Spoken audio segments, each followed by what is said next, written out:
Y dijo, pues denle chance, ¿por qué no hay mujeres en la radio? El señor era progresista, ¿eh? Puse el pie en la puerta como de que no hay viejas en la cabina. Y como la mendiga humedad me les colé y no me han podido sacar. Y me acuerdo que sacaron en el Ovaciones, locutora pornográfica. Oiga, pues mire, le quiero decir que está muriendo de cáncer y nos sacaron ahorita de terapia intensiva. Pero le dejamos el radio para que usted le diga unas palabras, señor.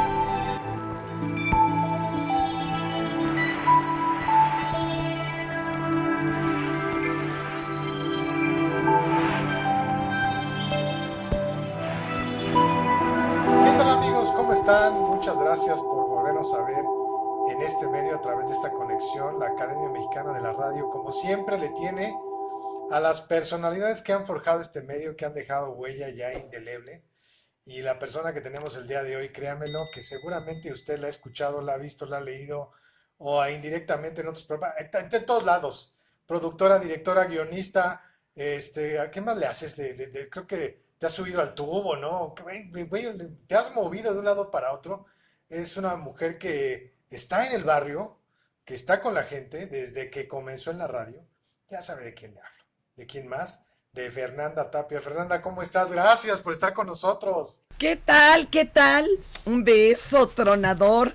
Pues es que, mi compañero, la verdad es que la radio es muy alcahueta y te abre muchas puertas, y luego uno, si se avienta como el Borras, pues ya vas apareciendo en lugares impensados. Es algo muy loco. Sí, y mira, a mí me da mucho gusto tenerte en la línea porque fuiste, yo creo, me atrevo a decir, de las primeras mujeres cabineras, locutoras en la radio de la nueva etapa, ¿no? De esta nueva etapa de la radio, de los chavos, de los jóvenes. Y eso que dejaste sembrado ha pasado generación en generación. Vamos comenzando. ¿Cuál fue tu primerita incursión profesionalmente en la radio, Fernanda? Un 1 de septiembre del 81, el último informe de gobierno de Jolopo. Del momento que estamos grabando esto, ayer cumplí 40 años de trayectoria. Y lo primero que hice para regarla fue borrar una de las 3 horas del informe, que ya ves que duraban horrores. Y fue la primera vez que gritaron ¡Tapia!, ¿no? De que estaban histéricos, y tuvo que hablar el profesor Juan José Bravo Monroy, que en paz descanse, a Gobernación para que le regalaran esa hora que había yo borrado. Y ya desde entonces empecé leyendo noticias.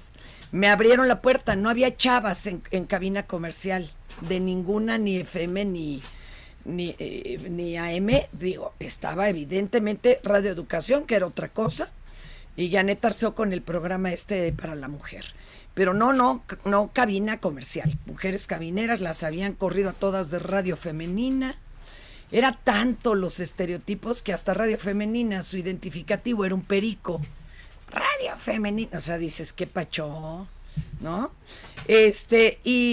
Pero cuando cayó un diluvio el 31 de diciembre de ese mismo año, y ya no llegó el locutor que le tocaba para conducir módulo 590 a las 5:30 de la tarde, el señor Alfonso Larriba, que en ese entonces ya dirigía la estación, me sacó de la cabina de noticias y me dijo, vas, porque por orden de sindicato no se podía quedar la cabina sola.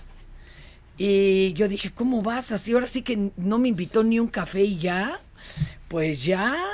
Y yo me acuerdo que dije, señores, señores, apunten, esta fecha es histórica, no ha habido una mujer sola en esta frecuencia, nunca, y hoy lo vamos a inaugurar. Así que apúntenlo, y a llamar, cachorritos panteritas, 246-590, 343-590. Esto es módulo, y comenzamos, y ahí se arrancó el desastre. Parece que me estoy yendo a aquella época ahorita que acabas de hacer esa rúbrica. Eso es... sí, Fernanda, vamos ahora todavía más atrás. Vamos cuando eras pequeñita, jugabas, tu familia, todo en la casa. ¿Qué estaciones de radio escuchabas o qué programas te acuerdas de aquellos años? Fíjate que yo creo que mi mamá ya estaba clavada como en Capital, porque yo ya oía de repente a Janis Joplin y cosas que no se oían en otras frecuencias. Y a mí me gustaba jugar a ser presentadora de circo en un balcón. De veras, Estábamos en la glorieta Chilpancingo, que ya no es glorieta básicamente, sobre Avenida Insurgentes. Yo me salía y yo sentía que era la presentadora del circo con una cuerda de brincar. Ahora, curiosamente, fíjate qué raro. A mí me ponían música, hablaba el locutor y yo me ponía a llorar. Eso me cuenta mi madre. Yo quería música, ¿no? Aunque claro, también llegué a tener nanas muy simpáticas. Y una me cantaba para dormir, me fue en un cabaret donde te encontré. Yo creo que por eso nunca tuve problemas en Sabrosita. Sí, sí, sí, ahí estuviste también en esa estación, ¿cómo no? Después de la famosísima Pantera, ¿dónde se fue tu voz? A ver, y primero, ¿en qué momento te diste cuenta de que tenías una voz para ser mujer muy especial? Fíjate que en mi casa siempre hemos tenido vozarrones. Hasta parecía que nos peleábamos, ¿no? Y decían, no, no, cálmense, es que están platicando. O sea, todos hemos sido así, mi mamá, todo el mundo, de veras aturdimos. Pero ya cuando llegué allí a empezar a ensayar, a leer noticias con el señor Sergio Roth, que en paz descanse, híjole, pues las leía re feo, las leía como cuentos de María Luisa. Pero sí me decía Juan el Malo, me decía, tiene usted la voz muy pastosa, tiene usted, güey, tenía yo 15 años, imagínate. Y luego se me puso más pastosa. Sí, pero eso decían, échale galleta, échale cañón. Y luego también había muchos decires en esa década. Cuando querías que le pusieran un poquito de reverb a tu voz para que se oyera bonita, decían, mójala tantito. Otra cosa, decíamos rolas en lugar de canciones. Y luego también teníamos, no sé por qué, era un dicho muy local en La Pantera. Cuando alguien decía una burrada, decíamos, hasta luego, ¿eh? Como si ya le fueras a cerrar el micrófono. Eso era muy, muy de esa década, ¿cómo ves? Y lo curioso fue que el núcleo Radio 1000 tenía 7 estaciones. Entonces, como el dueño ya había dado su bendición, me escuchó en esa transmisión de bomberazo y dijo, pues denle chance, ¿por qué no hay mujeres en la radio? El señor era progresista, ¿eh?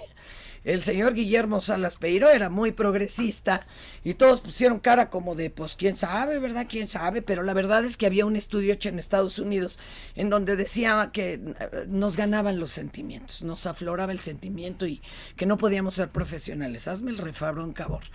Y entonces, como el sindicato no tuvo corazón de mandarme a ensayar a las 3 de la mañana porque decían, pues es que es mujercita, ¿verdad? Y tiene 15 y ni maneja, pues entonces, ni modo, echando a aprender se pierde y que me ponen a practicar en Radio 1000 junto a José Luis Guzmán en el horario estelar de la tarde, mano, de 5 a 7.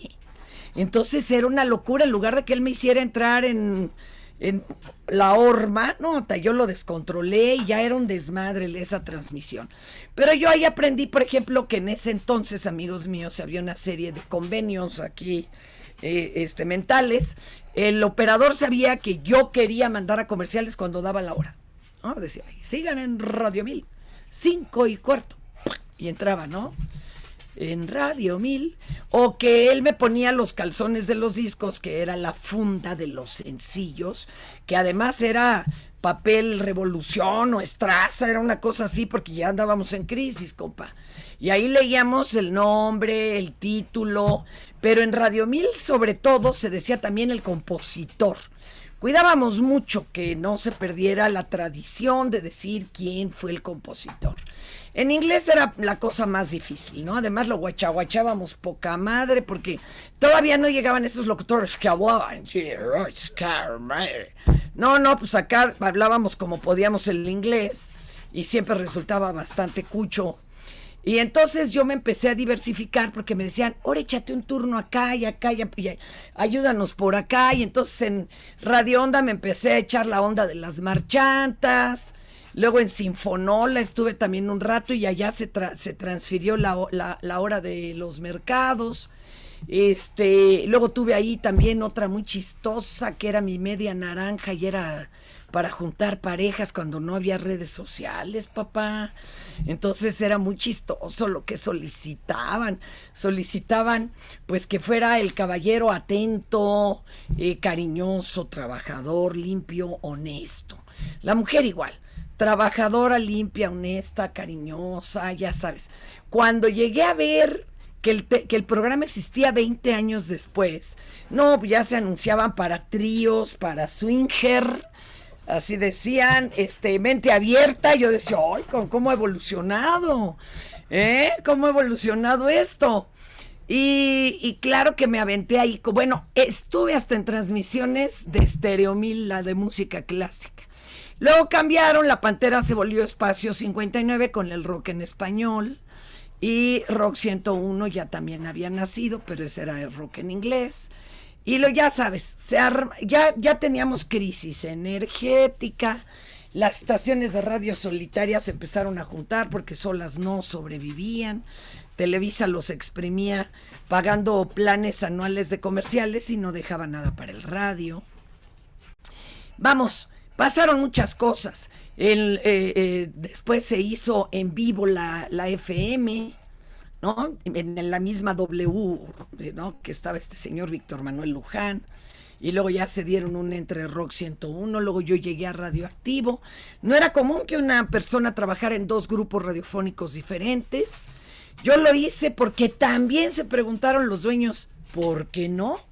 Y si eran tan cuates los de Grupo Imagen con los señores Salas, pues órale, yo te la presto en la tarde. Entonces yo estaba en Sabrosita y también estaba en Radioactivo.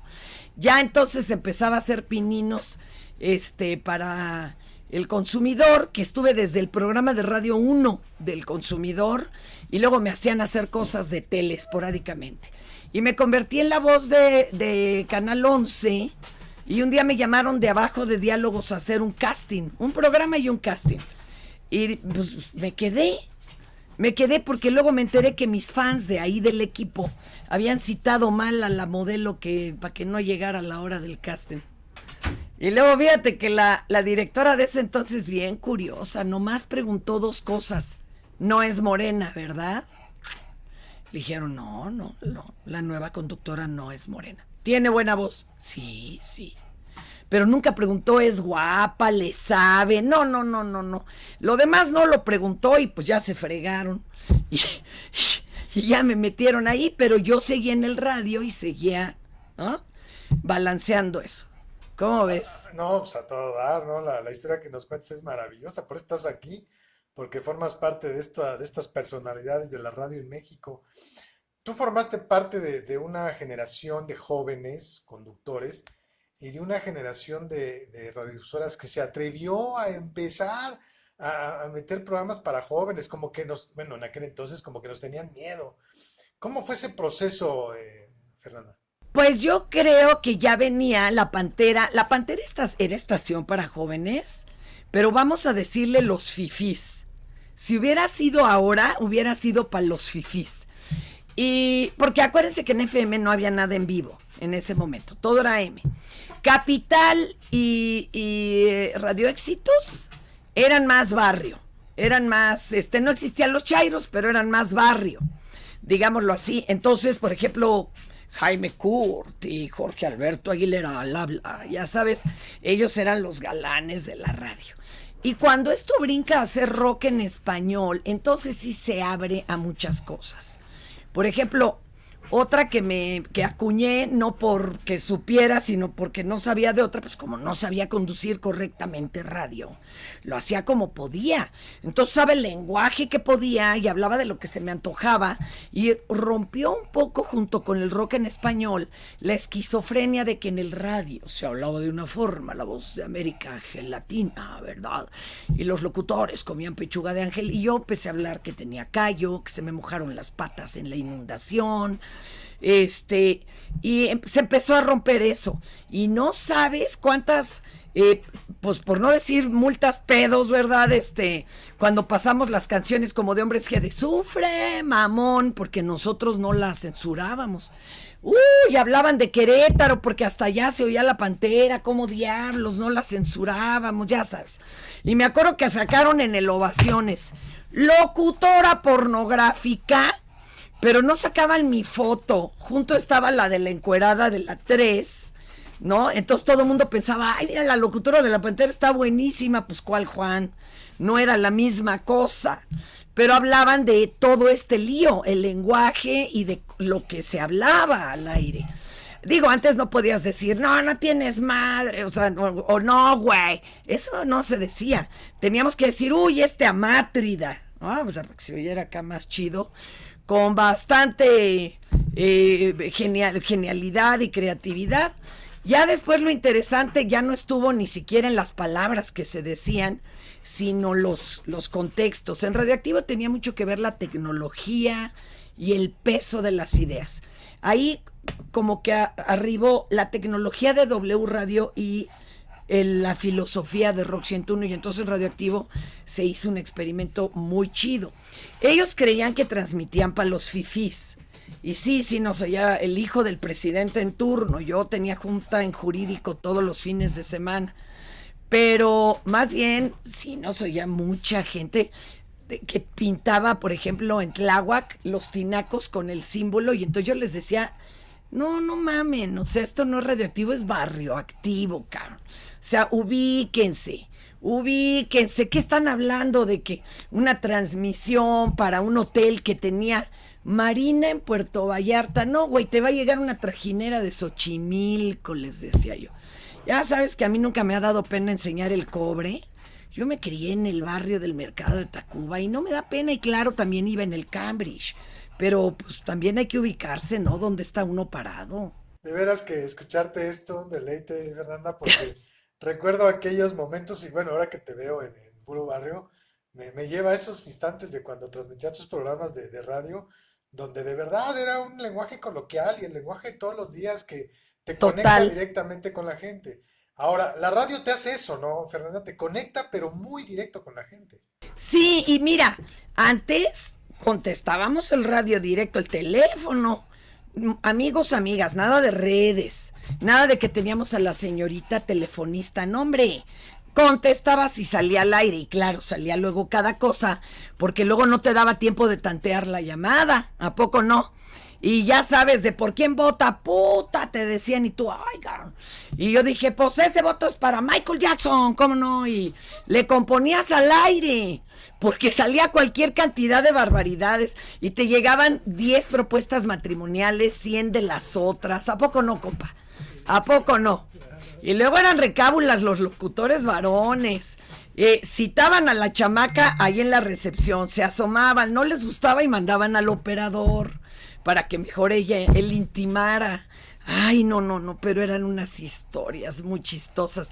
Me tocaron muchas navidades y años nuevos en cabina. Me llevaba yo a mi mamá, ya estábamos solas. Mi papá me alcanzó a ir muy poco en radio y ya era mayor él. Y llevaban todas las familias comida, amigos míos. Y sí, poníamos un sonido de que había fiesta de posada. Había gente que se lo creía. Pero la verdad es que luego sí podíamos cenar ahí a ratitos, entrábamos, salíamos de la cabina y nos echábamos un taquito. Por ejemplo, mi mamá y yo solas, fíjate, hasta el perro llevaba a mi mamá a la cabina. Pues ya cenábamos con 20 personas, era muy divertido. Nos tocaba así el año nuevo, era otra cosa. Y era otro radio. Actualmente sí, realmente nomás le están maquilando pues a los números musicales. Llegó un momento en que era a las disqueras, a los que organizan conciertos y a los que distribuyen películas. Era nomás la maquila de todos estos, cada uno le caía con su respectivo varo, que luego ya se institucionalizó. Y ahora me los dejan hablar muy poco, tienen guillotina inmediata, ¿no? Pues ahora sí que, ¿qué escuchaste? ¿Qué vas a escuchar? Alguna cosa de nada y me los traen en chinga. Entonces, no dejan crecer a la generación del relevo. Esa está creciendo más bien en las redes, ¿cómo la ves? Sí, no, totalmente de acuerdo contigo, lo has dicho muy bien. la guillotina y otras cosas, otros factores que antes no existían en la radio, pues la hacen quiero decir el término, muy apretada, no sé, como que no permite expresarte. Regresó la radio hablada mucho, o sea, primero los grandes héroes del radio se fueron a la tele, esa tele que empezaba, y luego nos lo regresaron al radio, gente como Sabludovsky. La radio los redime, ya nadie se acordaba del 2 de octubre ni cosas por el estilo, o bueno, él salió a dar su explicación, y entonces volvían a ser grandes, ¿te acuerdas? Y entonces grandes programas de 3, 4 horas de noticias. Yo cuando entré, el noticiario más largo era el de la noche, de las 9 de la noche, 30 minutos, y me sudaban hasta las ignacias de los nervios de que iba a estar media hora en vivo, leyendo. Pues imagínate. Y ahora tú como una periodista muy social, una persona muy entrona en el ámbito también de las cuestiones sociales, ahora, ¿cómo ves la radio? ¿Cómo la percibes? ¿Y te gustaría regresar o lo haces a través de... Yo estoy en 620, por ejemplo, haciendo un noticiario y aprovecho las redes. Y claro, hago otras cosas que son como radio a través de internet, el Next FM y todo. La radio siempre me ha encantado, es mágica. Fíjate, me pasaron a Radio Centro. En radio, estábamos haciendo un programa absolutamente social, de queja, de esto, de denuncia, pero luego tuvieron que rellenar la tele y porque no sabíamos el plan que tenían de cambiar ahí Universal, y me mandaron a hacer tele también en la octava. Dije, bueno, por Dios, si yo lo que quería era estarme aquí en el radio, por otras razones ya no duramos ahí, pero a mí el radio es lo que me encanta. El radio puede ser todo lo humilde que quieras, porque con 2 pesos lo haces, y más ahora que ya te cuelgas de cualquier lugar hablando por teléfono. Antes, amigos, teníamos que tener un teléfono conectado o llevar una cajita, que en un principio eran hasta de bulbos, para conectarte en la línea de alguien del teléfono. Entonces no era tan fácil transmitir. Por eso en el temblor del 85, Jacobo llegó con su coche y el teléfono que había en su coche, que solo lo tenían personalidades, a donde pudo llegar en el temblor. Ahorita, en el 2017, pues ya cualquiera podía cubrir, había hasta turismo de tragedia, ¿no? A tomarse la selfie. Fíjate, y me han tocado al aire los 2 temblores, la quemazón de San Juanico, el Chichonal, pues una cantidad de barbaridades. ¿Qué te puedo yo explicar? De hecho, está temblando, doctor. Doctor, en este momento estamos temblando. Vamos a dejarlos.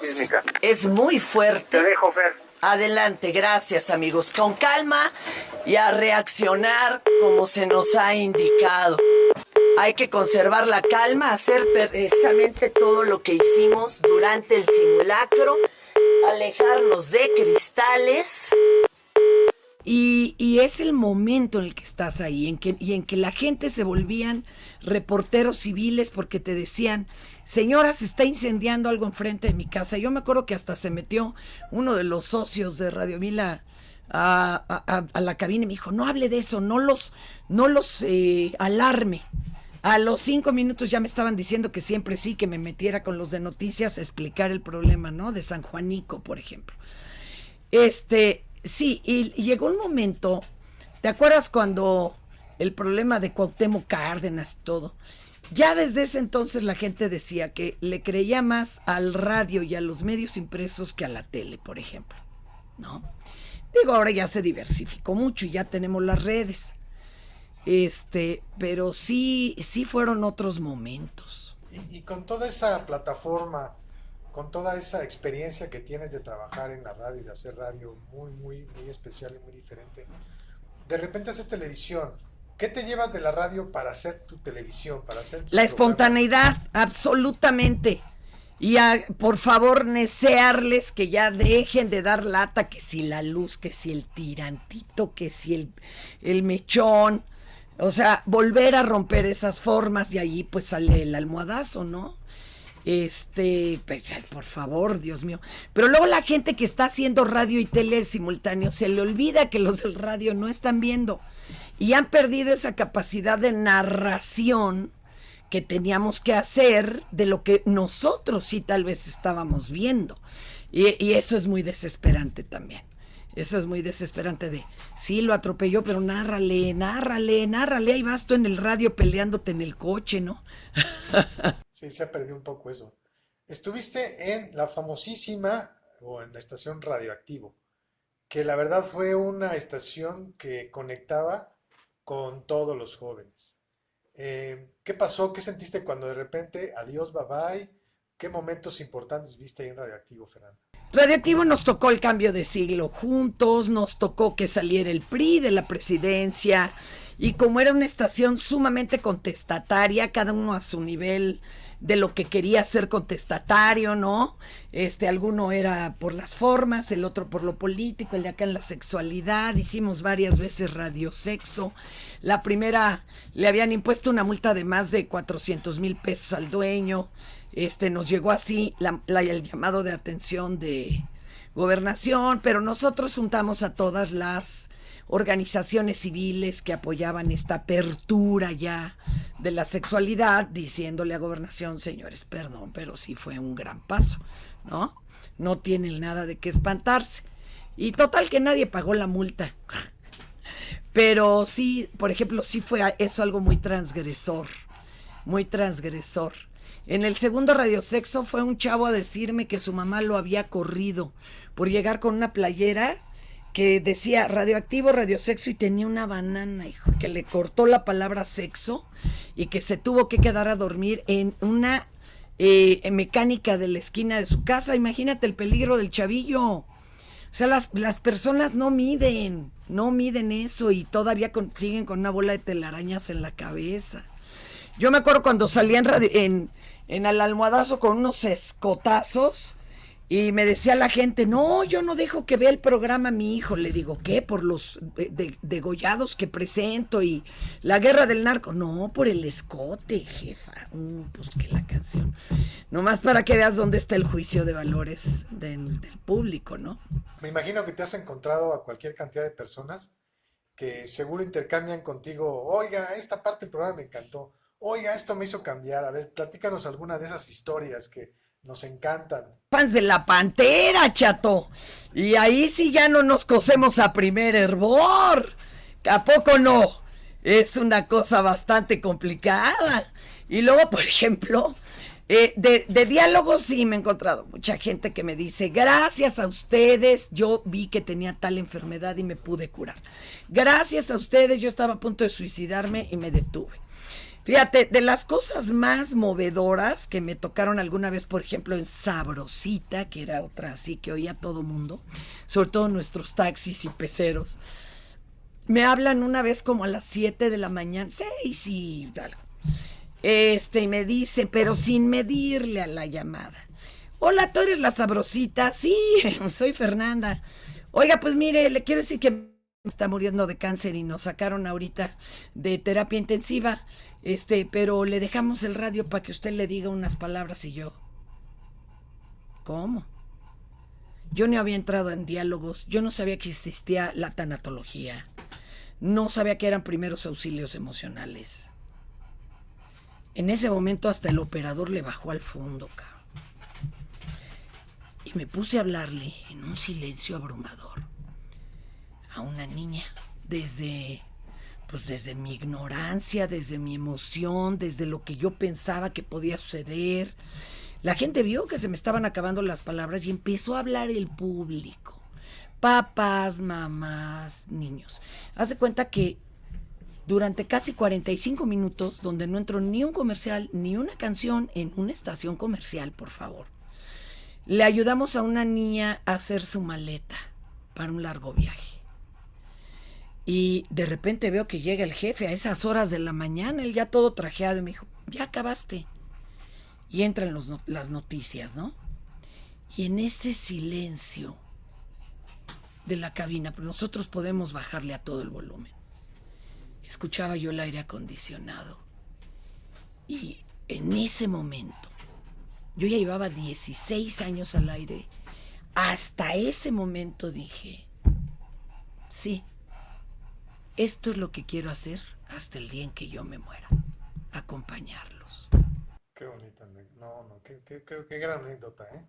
Me Sí. me lo enseñó una niña moribunda de 10 añitos. Y es Ahí que lo acepté. de repente en la soledad que puede resultar una cabina de radio, ¿a cuánta gente llegas? ¿A cuánta gente mueves? Nos metemos hasta la cocina, papá, a su primera vez en la recámara, a tantas cosas. Y eso es algo que se le agradece al público porque no estaríamos sin la magia de su presencia. Fernanda, para un joven o para alguien que quiera entrar a los medios de comunicación, en especial desde luego la radio, si tienes tú algún consejo o qué le dirías si fueras tú el gran jefe o esta persona con una experiencia que a ti a lo mejor te dijeron cuando llegaste esa primera vez a la radio? Pues que no acepten un no. Yo parecía vendedora de Biblias, ¿verdad? Puse el pie en la puerta como de que no hay viejas en la cabina y como la mendiga humedad me les colé y no me han podido sacar. Entonces, benditos ustedes que llegan cuando hay tantas otras máquinas para seguir haciendo radio, cuando hay tantas otras formas, cuando hay tantos otros medios. Y entonces Bruce Lee decía algo muy bonito del taoísmo. Usted, como el agua, adopte la forma del envase que lo contiene, que le cambian el color, cambies el color. Que ahorita está anunciando salsa y mañana lo ponen a rockear o pasado mañana a dar el reporte vial. Usted adáptese. Es lo que nos enseñó esta cuarentena. Adáptese, pero no cambie su esencia. Ahí es donde se nota lo que vas a dejar y lo que te va a pervivir. Totalmente de acuerdo contigo, Fernanda, totalmente de acuerdo contigo. Ahora, ¿con qué te quedas de esta charla que puede durar horas y horas? ¿Con qué te quedas de la radio? Platícame, compártenos. Recordar es vivir, compañero. ¿Te acuerdas que en Radio 620 había un programa que se llamaba Gracias por el recuerdo, ¿no? Yo lo oía con mi mamá y no sabes cómo se le iluminaba el rostro a mi mamá cuando oía una referencia de lo que ya nadie más le compartía y que solo ella y su hermano platicaban. Sí, tal lugar todavía era río y tal tienda y tal nevería. Eso me gusta. La radio, la verdad, que bueno, ojalá se democratice. Ya con las redes se democratizó a huevo, ¿verdad? Pero era de las pocas cosas que no se democratizaba. Solo en el momento en que decíamos, sí, ¿por cuál vota? Pero la verdad que es algo hermoso y ojalá que todo mundo pueda hacer uso de la radio de alguna u otra forma, aunque sea de forma digital, y también nos cuente su verdad y nos cuente pues esto que hemos charlado hoy, porque yo creo que ni tú ni yo tenemos la verdad absoluta para manosearla 4 horas diarias. Lo interesante es escuchar a los que están allá del otro lado. Antes de que te vayas, se me olvidó, ¿dónde te podemos ver? Las redes sociales, si tenemos más... Bueno, hijo, ya sabes que yo tengo harta chamba, no por talento, sino porque tengo muchas deudas en el buró de crédito. Pero mire, mi página es fernandatapia.com.mx, ahí se va a enterar hasta de lo que no debía de enterarse. Estoy de 9 a 11 de la mañana en Capital 21, el canal de la ciudad, con Capital por Cual. Ahí me llevé a varios de los del almohadazo. Estoy a las 2 de la tarde en Radio 620 y también lo pueden ver en mi Facebook Live, Fernanda Tapia Original. A las 5:30, Puro Barrio en Canal 10 de Teleabierta. Estamos por regresar el día 13, el almohadazo, pero pospandémico, de una forma muy rara, así que lo tienen que ver ahí en el 52MX. Se reirán como siempre, pero van a ver que es otra locura. Es otra locura y y bueno, Twitter, Facebook, ya saben, estamos en todo eso. En diálogos, ahora ya solo participo con unas cápsulas. Escribo en el Pásala, en el Heraldo, pero pues donde sea ahí nos encontramos. Fernanda, ya eres parte de estas 100 entrevistas que la Academia Mexicana de la Radio hace. De verdad, eras indicada, clave para que estuviera aquí, por esa gran voz, por esa trayectoria, por tu calidad, por tu inteligencia, por la forma en la que has roto muchísimos paradigmas en materia de comunicación, y sí, sigue haciéndolo. Puro barrio en estas cosas, en estos trabajos que entregas, porque realmente llevas a los medios a la gente, así como lo hiciste con esta pequeñita, como le diste este adiós tan importante, síguelo haciendo. Muchas gracias, Fernanda. Gracias a ti, gracias por la confianza y al público, todo mi amor. Muchas gracias.